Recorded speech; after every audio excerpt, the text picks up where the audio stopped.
My name is Tom, your host with DirtBikeTrailRider.com. Hey, please subscribe to the new channel. I have another channel that's really doing well, which is weapons education, and that's for you patriots out there. Now, what I'm going to focus on in this video is the KTM Radiator Reservoir. What it does, how it works, and here's proof that it works. You're going to see me have a pretty wicked crash at a spot within 100 feet of right where Travis Pastrana broke his wrist famously. This is a really bad section in a forest called the Withlacoochee State Forest in Florida, in Croom. Now, I got in this section unintentionally. I didn't want to be in there. And what you don't see in this video is the hour and a half prior of me going straight up and down cliffs all the way to get to the top to find out from the rain. It's just a straight drop off, washed out. Then you gotta go all the way back down. Look for another one, go up, another drop off. After an hour, I'm getting exhausted. And then you're gonna see, now I'm an A-rider, I know how to ride. You're gonna see my right foot peg hit a rock wall. I go down, bike's upside down. For over an hour, I had to edit it way down. Now, what would normally happen to a bike when it's upside down? Well, you're gonna lose fuel, you're gonna lose radiator fluid. With TPI, you're not gonna lose the fuel.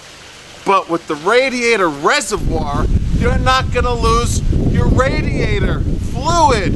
The way it works is, and I explain it in this video, watch the two crashes first, is because the reservoir is smaller than the two big radiators, the fluid goes into the smaller reservoir and then gets sucked back up to the bigger reservoir once everything gets back to normal. It's awesome technology by KTM, and here's proof that it works.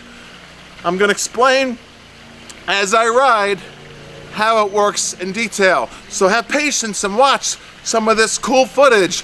I narrowed down 3 hours of video to just like 12 minutes. So it's pretty chopped up, but you're gonna enjoy this stuff, and you're also gonna see, after I did crash, separated shoulders, no fun to ride with, and a fractured number 3 and 4 in your neck vertebrae, no good. Then I hit the slime. I thought I'm doing all right, and I'm getting back to my campsite, and then I fell into the slime, and it's on its side again, because I couldn't ride with a broken shoulder and broken neck. And there, proof again, the radiator reservoir works. It didn't lose a drop, and I explain more in detail after the two crashes. And then while I'm riding, I'll explain it to you how it works. Get the radiator reservoir and get that fan that kicks on when that radiator hits a temperature that's too hot for your bike. It cools it right down automatically. Awesome technology. Thumb up the video, and welcome to DirtBikeTrailRider.com, and hit that subscribe button. My name's Tom. I wasn't even recording all the action. I'm stuck for the third time, and I don't know how I'm gonna get out. I can't get through that. There's cliffs all around me, straight down.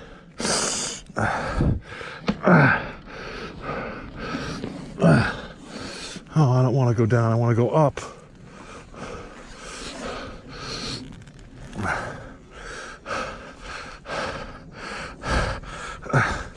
I gotta roll it all the way backwards. Straight up and down cliffs.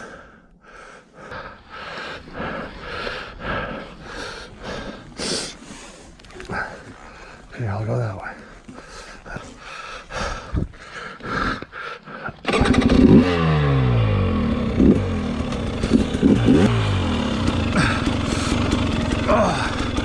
That push button just saved my life. Fan works.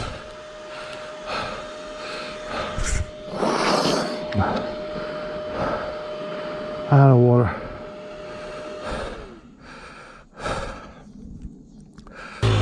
I don't know which way to go without getting killed. Please let me out of here.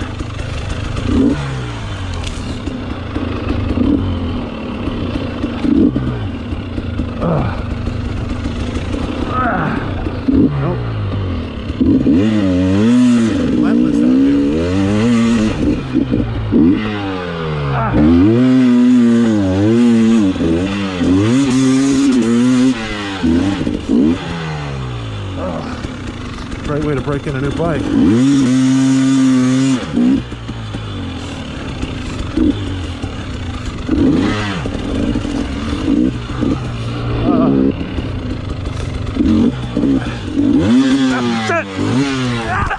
I'm hurt.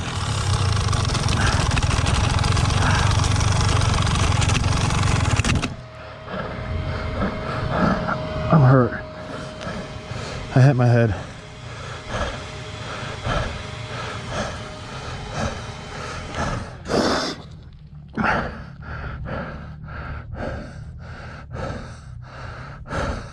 I gotta flip this over and I hurt my head.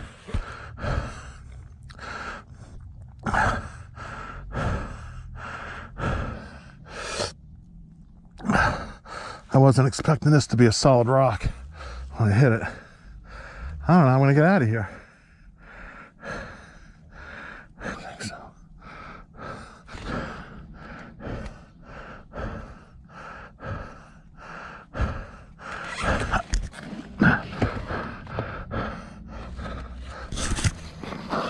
All right, I gotta flip it somehow.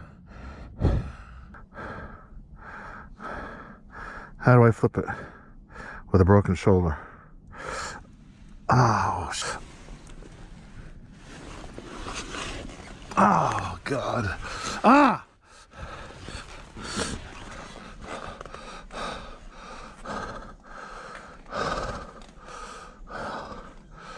Well, that's a start.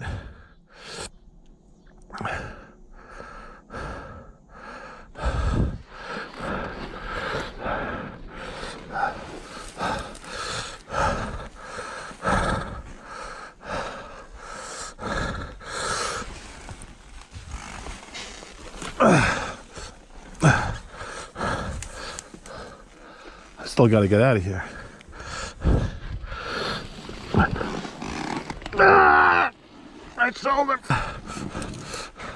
Oh, it hurts.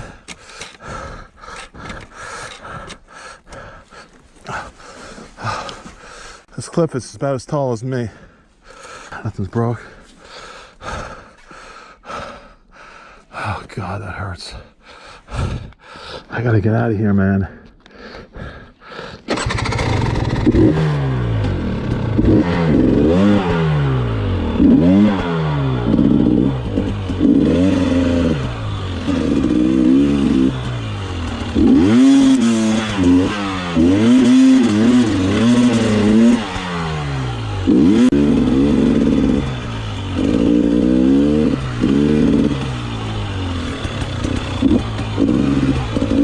Now I think.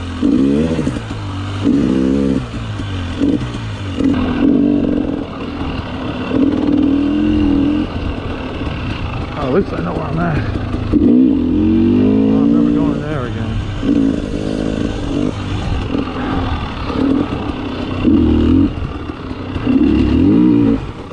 Damn it!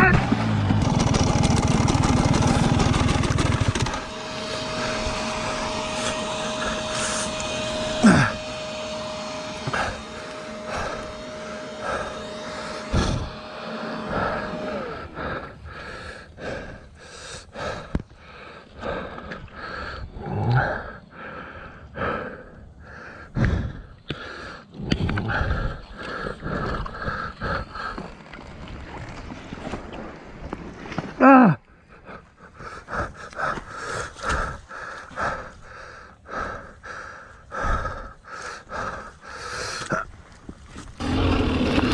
Now what I paid for, which is an option, but you've got to do this to any 300 you get, that's a two-stroke, and I'll tell you what it is.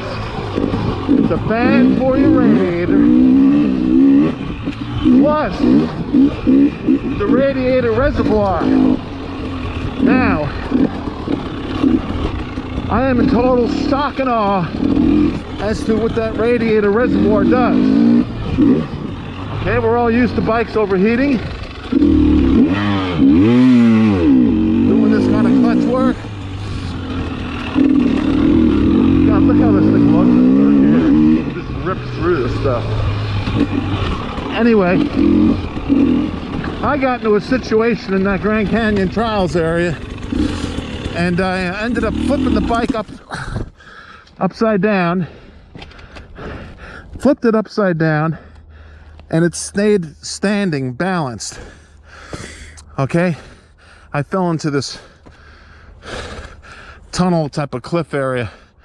Now, any other bike I would have had, the radiator fluid would have started pouring out.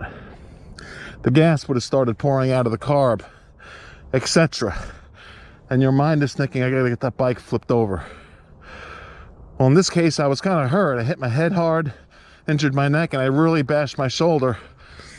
And I was in a difficult position to get the bike flipped over and straightened up. So now I'm thinking, I hear the fan was blowing and it went on automatically, which is what it does.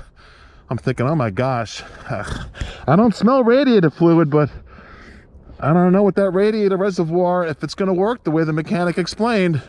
Let me get it back to my campsite, let it cool down and figure it out. That's what I did. Got it back to my campsite, opened up this radiator cap, and was in total shock. It was still topped off. It didn't lose a drop of radiator fluid. The way it works is when the bike is on its side, or if it's extremely overheating, or if it's upside down, in the worst case scenario like I had it, the radiator fluid's gonna go into the reservoir. And what the mechanic had to do, you can do it yourself if you're good, but he had to unbolt the whole engine and lift it 6 inches, and then have someone hold it up while he put the reservoir in there. Okay, and then once that's all put in place, then he put the engine back down. He explained to me. And the way the reservoir works is pretty trick, and all the Baja guys run it. And I'm really glad I had to put on this bike, because what it does is the radiator fluid's gonna go from the radiator into your reservoir when it gets hot, when you drop the bike, etc. And then, like right now, as I'm cooling down, if it was in the reservoir, because the reservoir is smaller than the 2 radiators, it automatically sucks back into the 2 radiators. Right now, as we're cooling down, if it had fluid in the reservoir. So, sure enough, I have 150 miles, and I checked it again this morning. I don't even need a drop. It's still to the tippy top of that radiator, and it's been on its side a lot. So, get the reservoir, and that fan really kicks on in hot conditions, and it does that a lot, it seems, for me out here. So it's really 2 good upgrades you want.